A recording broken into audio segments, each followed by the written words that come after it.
نحمده ونصلي ونسلم على رسوله الكريم اما بعد فاعوذ بالله من الشيطان الرجيم بسم الله الرحمن الرحيم ان الله وملائكته يصلون على النبي يا ايها الذين آمنوا صلوا عليه وسلموا تسليما اللهم صل على سيدنا محمد وعلى آل سيدنا محمد وبارك وسلم۔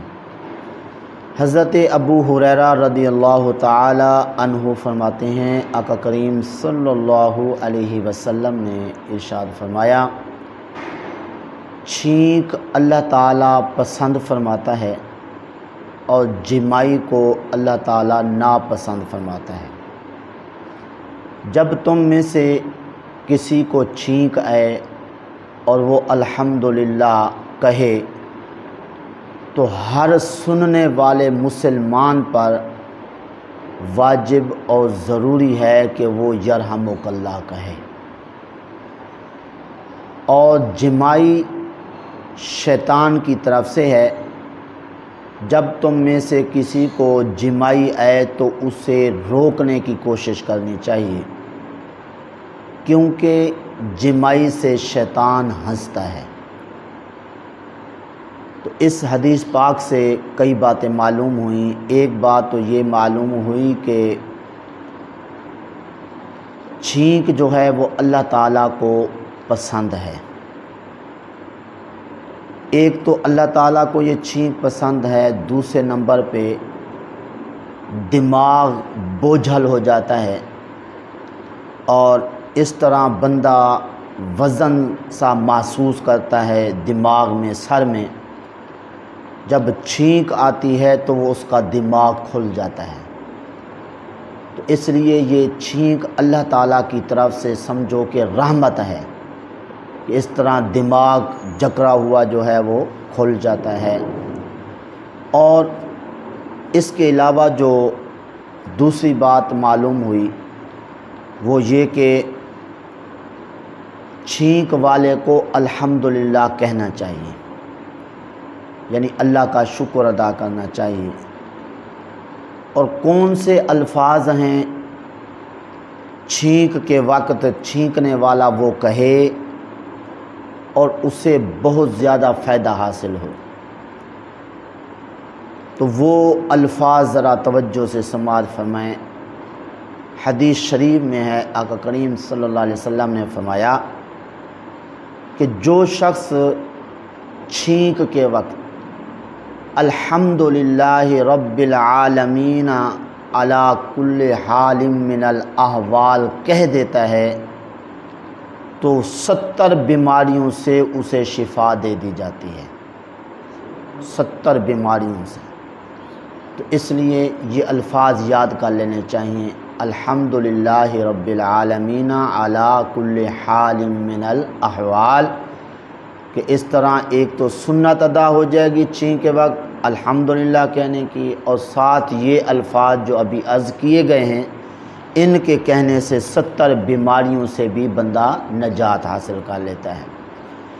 تیسری بات جو اس حدیث پاک میں بیان کی گئی وہ ہے چھینک کو سننے والے کے ذمے جو کام ہے وہ کیا ہے کہ وہ یرحمک اللہ کہے۔ اور سننے والے کے ذمے یہ یرحمک اللہ کہنا کب واجب ہوگا؟ جب چھینکنے والا الحمدللہ کہے۔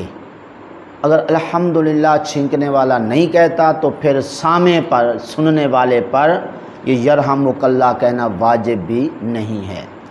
اس لیے چھینکنے والے کو چاہیے کہ وہ الحمدللہ اور باقی الفاظ جو ابھی عرض کیے گئے وہ کہیں، تاکہ سامع جو ہے سننے والا یرحمک اللہ کہے، اور اس طرح اگر یرحمک اللہ کہنے والا نیک آدمی ہوا تو ماشاءاللہ اللہ تعالیٰ کی رحمت برسنا شروع ہو جائے گی، کیونکہ یرحمک اللہ کا کیا معنی ہے؟ اللہ تجھ پر رحم فرمائے۔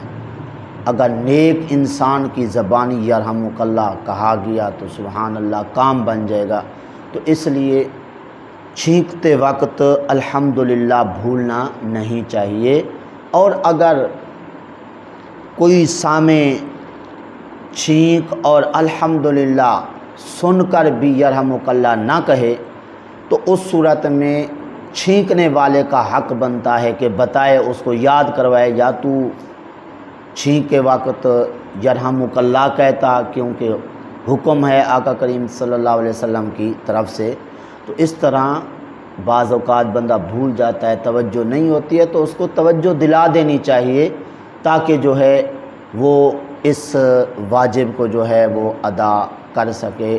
تو بہرحال باقی یہ کہ سامع جب یرحمک اللہ کہے تو اب جو چھینکنے والا ہے وہ کیا کہے؟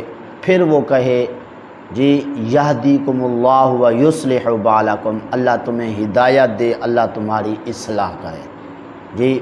پھر جو سامع ہوگا پھر وہ کہے گا یغفر لک اللہ، اللہ تیری بخشش فرمائے۔